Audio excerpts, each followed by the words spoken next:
8:31, seguimos adelante en nuestro programa y hoy se celebra el Día Mundial del Parkinson. No sé si se celebra o se conmemora.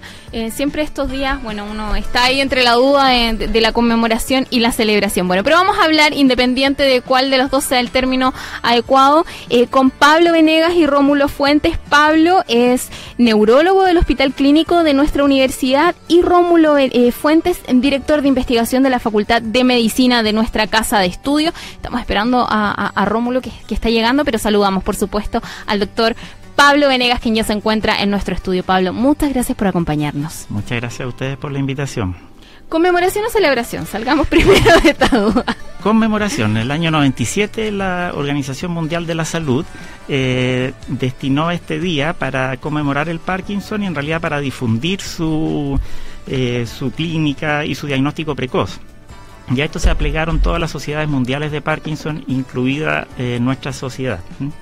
Tenemos que en las últimas 2 décadas ha habido un aumento en la prevalencia del Parkinson, no sé si en el mundo o en nuestro país, pero ¿qué está pasando hoy día en Chile con la cantidad de personas que padecen la enfermedad?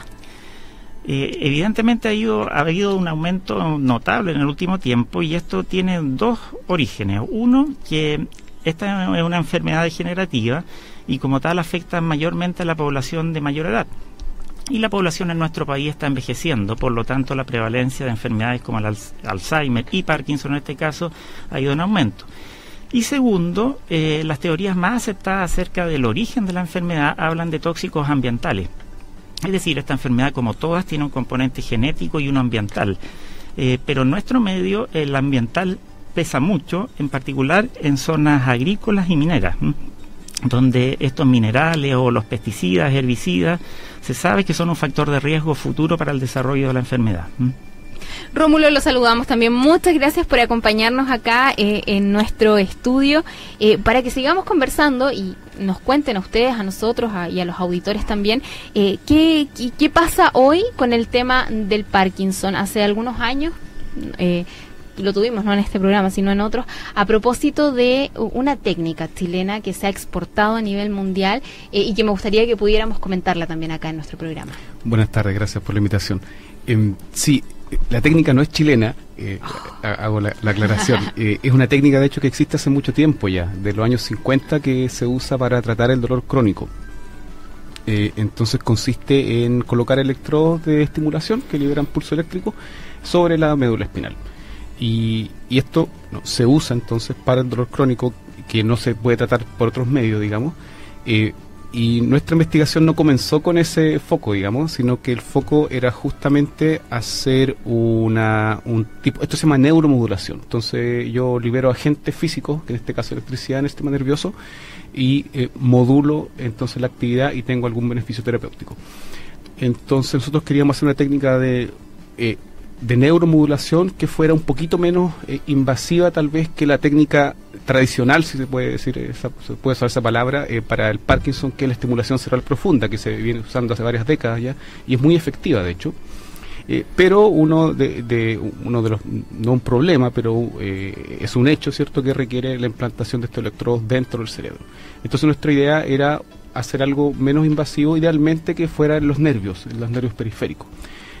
Esto no funcionó muy bien, entonces llegamos, digamos, a la médula espinal y nos dimos cuenta que esto ya se usaba. Entonces, y esto además lo desarrollamos, la propuesta inicial fue hecha en Estados Unidos, en la Universidad de Duke. Pero yo estaba en el equipo que hizo el estudio, digamos. Entonces esa es un poco la historia. Y eso se publicó hace ya el 2009.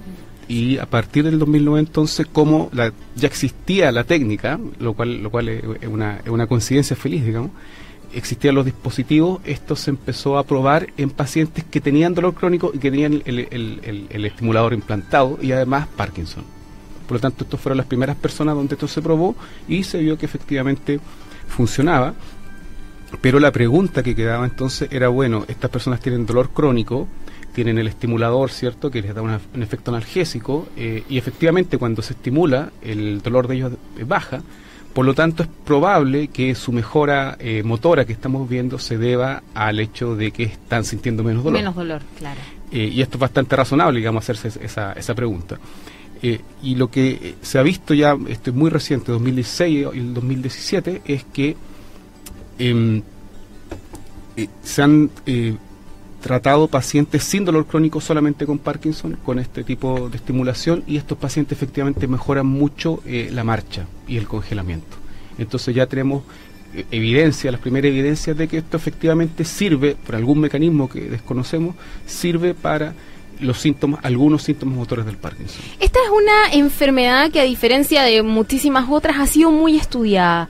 Entonces, por lo tanto, claro, hay técnicas, pero también hay formas de poder anticiparse a estos diagnósticos, y me gustaría ir, profesor Pablo, poderle preguntar cuáles son estos indicadores que nos podrían ayudar a pesquisar estos primeros síntomas de Parkinson, antes que sea lo evidente, ¿no? El temblor, la rigidez.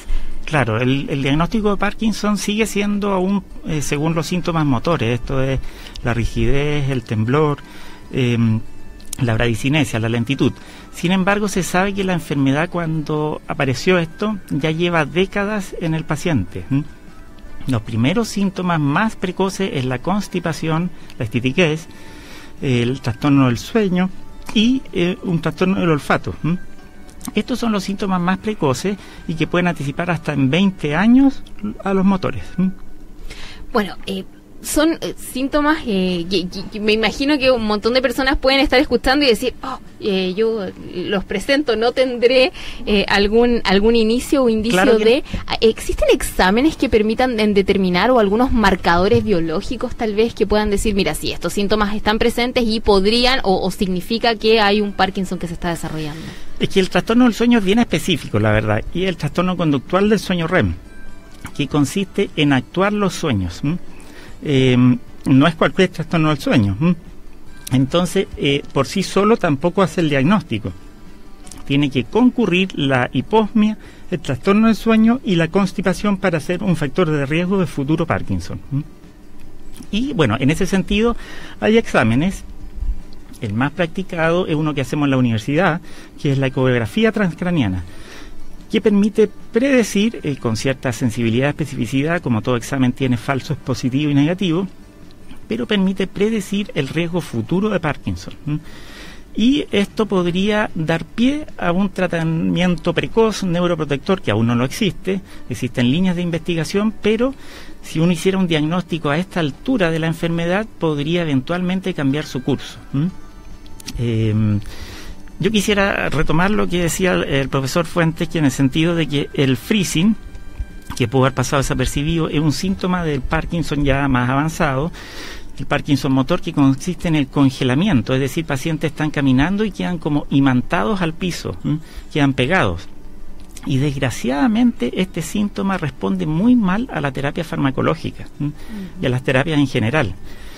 Y como decía el profesor, la cirugía para Parkinson, que sería la alternativa, la cirugía cerebral, que es la clásica, tiene alto riesgo en el sentido de que pueden haber accidentes quirúrgicos, pero además los pacientes sometidos a la cirugía clásica de Parkinson tienen cambios conductuales y cambios cognitivos en deterioro en un porcentaje no menor. Entonces, esta técnica que está desarrollando el profesor en la Universidad de Chile, hay que decirlo con mucho orgullo, viene a ser una técnica para un síntoma que era hasta hace poco intratable en muchos casos y con una baja tasa de complicaciones comparado con las cirugías tradicionales. Bueno, sí, me imagino que obviamente esto es una excelente noticia para quienes padecen la enfermedad y no tienen que ser sometidos a esta compleja intervención cerebral, que era como, me imagino, se trataban estos casos más severos de Parkinson, cuando efectivamente uno ve que temblores son absolutamente inmovilizantes para quienes los padecen.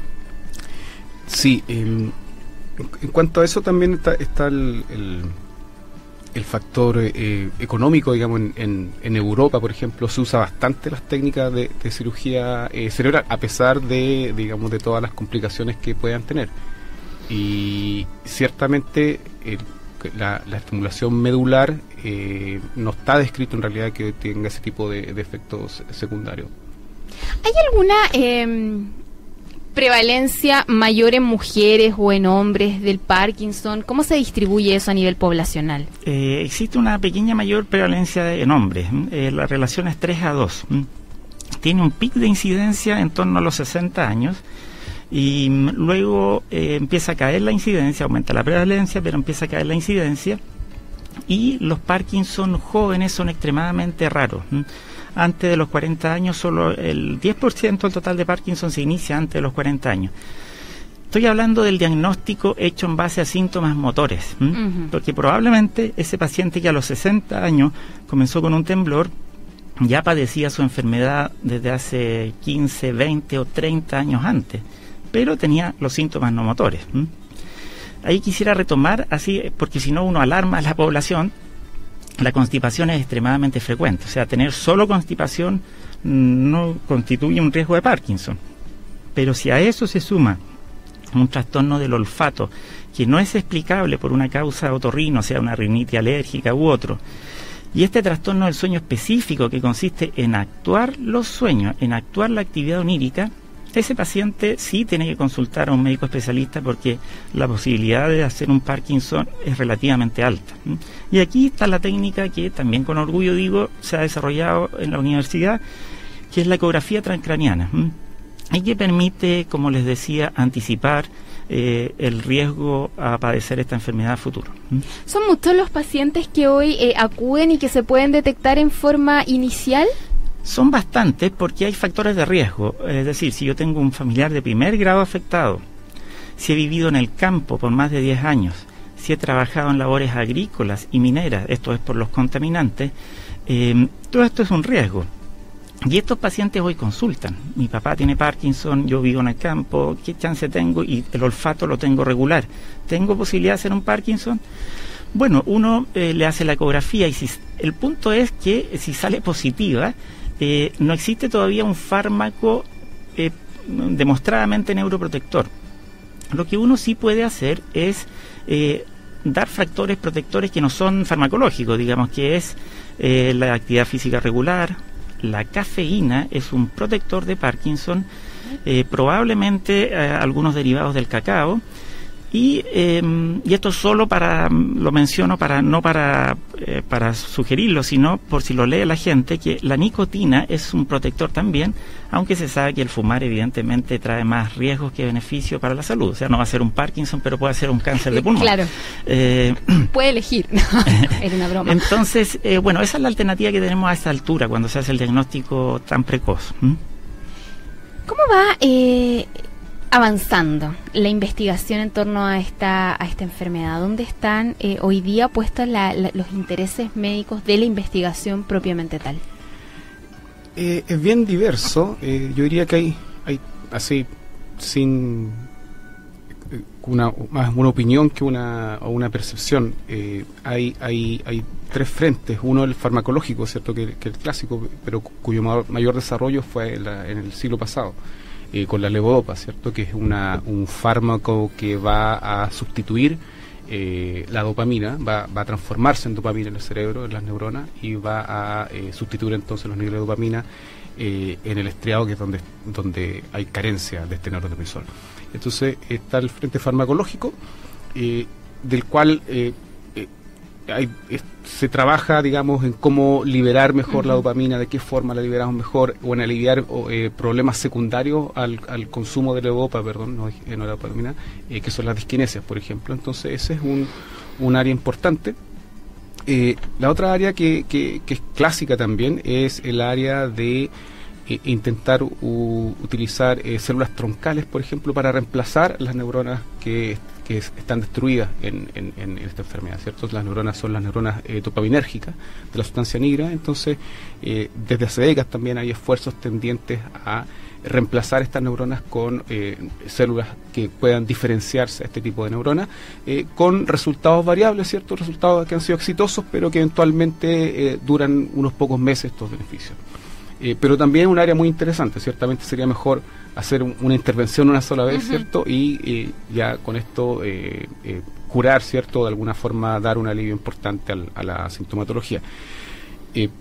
Y la tercera área, que el área a la cual yo me dedico, ¿cierto?, es la neuromodulación, que yo creo que tiene, si bien no creo que sea la mejor solución a largo plazo, pensando, ¿cierto?, siempre es mejor tomarse una píldora, ¿cierto?, que implantarse algún dispositivo eléctrico, o mejor prevenir, también mucho mejor prevenir antes que estar interviniendo. Yo pienso que en este momento es un área importante que está dando bastante alivio, digamos, una respuesta terapéutica importante en un contexto donde ciertamente, y como lo mencionaba el profesor, en etapas más avanzadas hay síntomas que no responden. Entonces esa es la tercera área que yo encuentro que tiene un desarrollo interesante, y yo creo que todavía no está desarrollada, bueno, igual que la otra, no está desarrollada al máximo. Entonces creo que en un futuro próximo vamos a ver avances interesantes en esa área. Tenemos de este lado, bueno, lo que tiene que ver con la investigación, con el diagnóstico, pero otro en la aplicación de estos tratamientos, y ahí me gustaría preguntarles por cuál es la realidad nacional. Sabemos que tenemos una diferencia importante de la salud que reciben quienes la pueden pagar y quienes no tienen dinero para acceder a ella. Entonces ahí, ¿cuál es la situación en la que se encuentran los pacientes que padecen de enfermedad de Parkinson y que están en uno u otro lado de esta escala? Bueno, como en todo, desgraciadamente hay diferencias de acuerdo al nivel socioeconómico del paciente. Sin embargo, hay que hacer un acto también de buena fe y de reconocer que esta enfermedad hoy se trata de manera mucho más universal y de mejor manera gracias a que está en el auge.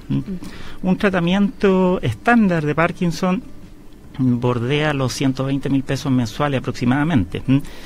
Y eso es muchísimo para nuestra realidad, pero el auge lo vino a solucionar. El problema está para los casos puntuales en los cuales la terapia tradicional no es suficiente, y es necesario hacer algún tipo de intervención quirúrgica u otro tipo de apoyo. Profesor, perdón, cuando hablamos de terapia tradicional estamos hablando de farmacológica. Farmacológica y kinesioterápica, fonoaudiológica, de rehabilitación. Pero para los casos puntuales, que es como el 5 a 10% de los Parkinson, en los cuales esto ya no es suficiente, ahí, bueno, se ha hecho avance en el sentido de que probablemente se incorpore a la ley Ricarte-Soto algunos procedimientos para Parkinson, pero muchos pacientes quedan sin la posibilidad de hacerlo. Las cirugías para Parkinson tradicionales consisten en inhibir un área del cerebro, para decirlo groseramente, que funciona en forma anómala.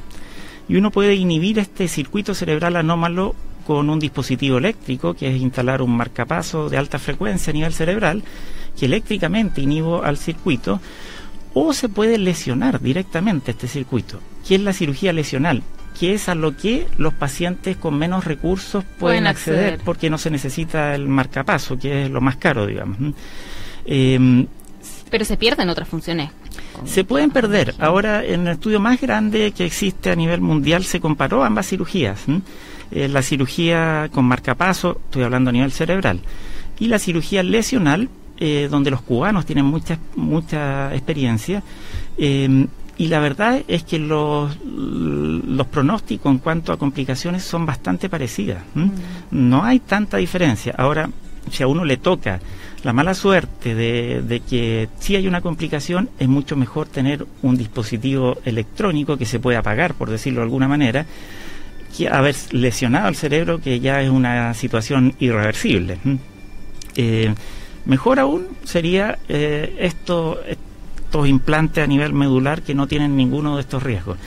Bueno, en general, entonces, para redondear la pregunta, el Parkinson hoy tiene una mejor cobertura farmacológica, y está por verse, digamos, si podemos dar el paso, digamos, como país desarrollado, a otro tipo de intervenciones que son de más alto costo. Quisiera ahí retomar también el valor de la universidad. Estamos en la radio de la universidad. El profesor Fuente hablaba de los focos de investigación, y uno de los principales focos son los fármacos. Pero la industria, la investigación en fármacos la mueve la industria farmacéutica, desgraciadamente, porque son estudios carísimos que pocos estados están dispuestos a costear, y la industria farmacéutica suele dirigir, digamos, los resultados de su estudio a sus intereses económicos. de manera tal que muchos estudios que se han probado nuevos fármacos para el Parkinson y resultan inútiles, por ejemplo, no los publican. Es decir, existe cierta manipulación en la investigación farmacológica. Y en este sentido son instituciones como nuestra universidad, digamos, la que está como llamada a hacer una investigación seria, digamos, respecto al avance o del tratamiento de la enfermedad. Y hay que decir, nuestra universidad tiene muchos investigadores, digamos, dedicados a Parkinson, es líder a nivel nacional, yo diría, en investigación lejos respecto a esta enfermedad. Es decir, hemos avanzado, pero nos falta ahora el paso de cubrir a los pacientes con terapias de más alto costo y, por otra parte, insistir en los recursos muy necesarios para que instituciones como nuestra universidad sean la encargada de hacer la investigación y no otras con fines involucradas, digamos, con fines de lucro. Sí, bueno, pasa muchas veces que se hacen estos grandes aportes y descubrimientos y que hay que esperar mucho tiempo para seguirlos por falta de financiamiento.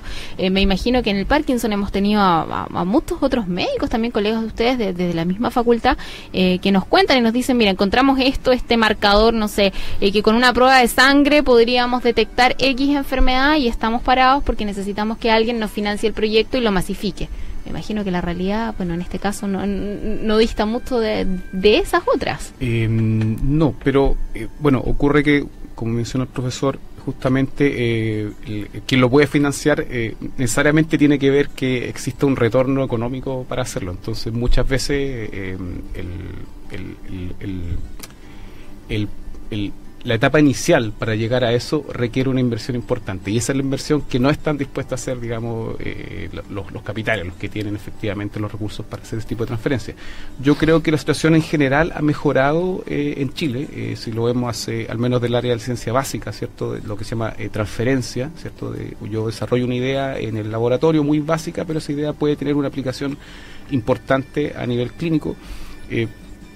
Yo creo que en Chile ha mejorado mucho esa transferencia, esa transferencia desde el laboratorio hacia la sociedad, por decirlo en general. Pero nos falta todavía estamos a medio camino en esos aspectos. Hay otros países que tienen eso mucho mejor protocolizado, entonces es más expedita esa vía y está todo ya claro, están los protocolos hechos y se puede hacer de manera más rápida. Profesor, nos quedan unos minutos y me queda una pregunta. ¿Qué va a pasar en los próximos años, o más bien, cómo pueden afectar otras realidades, por ejemplo, como la obesidad, el sedentarismo, que están declaradísimos en nuestro país, en el tema del Parkinson? ¿Hay alguna relación? ¿No existe? ¿Qué pasa ahí? Ocurre que el diagnóstico de Parkinson es un diagnóstico bien preciso, pero existe algo que se llama un síndrome parkinsoniano. Esto es que son síntomas similares al Parkinson, pero que no están dados por la enfermedad de Parkinson, que es una enfermedad degenerativa, progresiva, etcétera. Y aquí puede tener un peso los factores de riesgo vascular que menciona, el sedentarismo, obesidad, hipertensión, etcétera, que pueden inducir lesiones vasculares cerebrales que remedan a una enfermedad de Parkinson. Y uno en ese caso habla de un síndrome parkinsoniano vascular. Eso también va a ir aumentando probablemente por los factores de riesgo vasculares. Y así existen un montón de otras causas de síndrome parkinsoniano. O sea, no solo la enfermedad de Parkinson da estos síntomas. Y es por eso que debe ser un médico especialista el que haga el diagnóstico. Ahora, en general se nos viene, digamos, una prevalencia mayor por el envejecimiento de la población, por nuestra contaminación, creo yo, y de síndromes parkinsonianos en general, probablemente por los factores de riesgo vascular y por el uso de fármacos también, que hay síndromes parkinsonianos de origen farmacológico, es decir, medicamentos que se usan para otra cosa tienen como efecto colateral síntomas similares al Parkinson. Bueno, obviamente hay muchísimo que hablar a propósito de esta enfermedad en cuanto a la investigación, al tratamiento y por supuesto a la prevención. Hemos estado conversando con Pablo Venegas y Rómulo Fuentes, Pablo Vargas, neurólogo del Hospital Clínico de nuestra universidad, y Rómulo, director de investigaciones de la Facultad de Medicina de nuestra casa de estudio. Agradecerles, por supuesto, el habernos acompañado acá en nuestro programa. Gracias a ustedes. Muchas gracias. Nos vamos, nos encontramos mañana nuevamente al mediodía acá en Semáforo. Agradecemos en los controles a Javier Díaz, en la producción periodística a Tania González. Sigan en compañía de la 102.5, ya viene Claudio Medrano y el resumen informativo. Que estén muy bien.